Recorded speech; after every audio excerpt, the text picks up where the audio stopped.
ഇനി അടുത്ത ചോദ്യം ഡോക്ടർ സാക്കിർ നായിക്കിനോട്. ഡോക്ടർ സാക്കിർ, നിങ്ങൾ പറഞ്ഞു ഖുർആനിൽ യാതൊരു അബദ്ധവുമില്ലെന്ന്. എന്നാൽ അറബി വ്യാകരണത്തിൽ 20ഓളം തെറ്റുകൾ ഞാൻ അവയിൽ കണ്ടിട്ടുണ്ട്. അവയിൽ ചിലത് ഞാൻ പറയാം. ഇന്നല്ലസീന ആമനു വല്ലസീന ഹാദു വസ്സാബിഊൻ. എന്നാൽ ബഖറയിലും ഹജ്ജിലും ഇന്നല്ലസീന ആമനു വല്ലസീന ഹാദു വസ്സാബിഈൻ എന്നാണ് പറയുന്നത്. അസ്സാബിഊൻ എന്നതോ അസ്സാബിഈൻ എന്നതോ ഏതാണ് ശരി? സൂറ താഹയിലെ 63-ാം ആയത്ത് ഇന്ന ഹാസാനി ലസാഹിറാൻ എന്നത് തെറ്റാണ്. ഇന്ന ഹാസൈനി ലസാഹിറാൻ എന്നാണ് വേണ്ടത്. നിങ്ങൾക്കിത് വിശദീകരിക്കാൻ പറ്റുമോ? ഇനിയും ധാരാളം അബദ്ധങ്ങളുണ്ട് ഖുർആനിൽ. വളരെ നല്ല ചോദ്യമാണ് സഹോദരന്റേത്. 20 വ്യാകരണ പ്രശ്നങ്ങൾ അദ്ദേഹം ഉന്നയിക്കുന്നുണ്ട്. അബ്ദുൽ ഫാദിയുടെ ഖുർആനിൽ അബദ്ധങ്ങളില്ലെന്നോ എന്ന പുസ്തകമാണ് അദ്ദേഹം അവലംബിച്ചത്. ശരിയല്ലേ? Yeah, alhamdulillah, my side is good.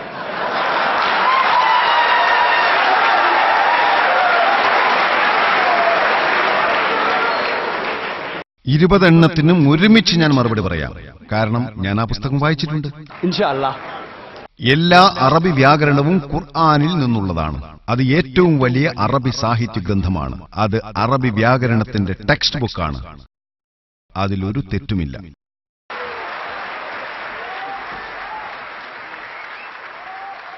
ഇത് നിങ്ങൾക്കറിയാവുന്നതുപോലെ ഒരു അളവുകോൽ, അതിൽ അളവുകളുണ്ട്. നിങ്ങൾ പറയുകയാണ് അതിൽ അളവുകൾ തെറ്റാണെന്ന്. ഈ വാദം തികച്ചും യുക്തിഹീനമാണ്. വ്യത്യസ്ത അറബി ഗോത്രങ്ങളിൽ അറബി വ്യാകരണത്തിൽ വ്യത്യാസമുണ്ട്. ഡോക്ടർ വില്യം ക്യാമ്പലിന് അതറിയാം. ചില ഗോത്രങ്ങളിൽ സ്ത്രീലിംഗമായി ഉപയോഗിക്കുന്ന പദങ്ങൾ മറ്റു ഗോത്രങ്ങളിൽ പുല്ലിംഗമായിരിക്കും. ആ തെറ്റായ വ്യാകരണം ഉപയോഗിച്ചാണോ ഖുർആൻ നിങ്ങൾ പരിശോധിക്കേണ്ടത്? അല്ല. കൂടാതെ ഖുർആനിന്റെ വശ്യത ഉന്നതവും മഹോന്നതവുമാണ്. നിങ്ങൾക്കറിയാമായിരിക്കും, ഇന്റർനെറ്റിൽ ധാരാളം പുസ്തകങ്ങൾ ലഭ്യമാണ്. 12 വ്യാകരണ പിഴവുകൾ, 20 വ്യാകരണ പിഴവുകൾ.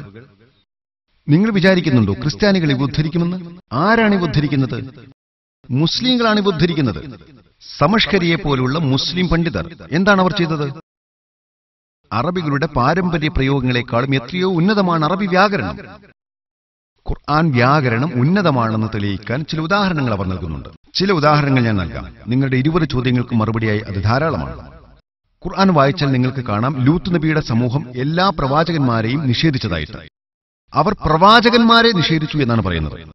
ഡോക്ടർ വില്യം ക്യാമ്പൽ പറഞ്ഞു, നൂഹിന്റെ ജനത പ്രവാചകന്മാരെ നിഷേധിച്ചു.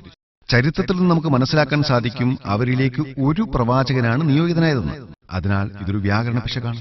ജനങ്ങൾ പ്രവാചകനെ നിഷേധിച്ചു എന്നാണ് ഖുർആൻ പറഞ്ഞത്, പ്രവാചകന്മാരെ എന്നല്ല. ഞാനും നിങ്ങളോട് യോജിക്കുന്നു, ഒരു സാധാരണക്കാരന്റെ വ്യാകരണം എങ്ങനെ നീ ഞാൻ അറിയും ഇതുപോലുള്ളവ ചിലപ്പോൾ തെറ്റാകാം. പക്ഷെ അറബികൾ എഴുതിയ പുസ്തകങ്ങൾ നിങ്ങൾ വായിച്ചാൽ ഖുർആനിന്റെ സൗന്ദര്യം എന്താണ്? ഖുർആനിന്റെ സൗന്ദര്യം ദൂതൻ എന്നതിന് പകരം ദൂതന്മാർ എന്ന് ഖുർആൻ പ്രയോഗിച്ചത് എന്തുകൊണ്ടാണ്? കാരണം നിങ്ങൾക്കറിയാമോ, നമുക്കറിയാം എല്ലാ പ്രവാചകന്മാരുടെയും അടിസ്ഥാന സന്ദേശം ഒന്നായിരുന്നു. ഒരു ദൈവത്തെക്കുറിച്ച്, തൗഹീദിനെക്കുറിച്ച്, അള്ളാഹുവിനെക്കുറിച്ച്.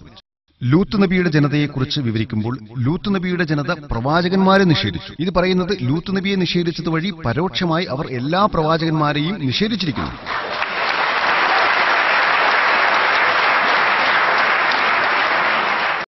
ഇതിന്റെ സൗന്ദര്യം നോക്കൂ, ഇതിന്റെ വശ്യത നോക്കൂ. ഇത് തെറ്റാണെന്ന് നിങ്ങൾക്ക് തോന്നാം, പക്ഷേ ഇത് തെറ്റല്ല. അനീഷ് ഫിറോസിനെ പോലുള്ളവർ പറയുന്നു, ഖുർആൻ പറയുന്നു കുൻ ഫയകൂൻ, ഉണ്ടാകൂ അപ്പോൾ അതുണ്ടാകും. എന്നാൽ ഇത് കുൻ ഫഖാന, ഉണ്ടാകൂ അപ്പോൾ അതുണ്ടായിരുന്നു എന്നാണ് വേണ്ടിയിരുന്നതെന്ന്. കുൻ ഫഖാന അറബിയിൽ ഭൂതകാലമാണ്. ഇത് കുൻ ഫയകൂൻ എന്നല്ല. പക്ഷെ കുൻ ഫയകൂൻ എന്നതാണ് ഏറ്റവും അനുയോജ്യം. ഇത് പറയുന്നത് അള്ളാഹുവിന് കഴിഞ്ഞതും ഇപ്പോഴത്തേതും വരാനിരിക്കുന്നതും ചെയ്യാൻ കഴിയും.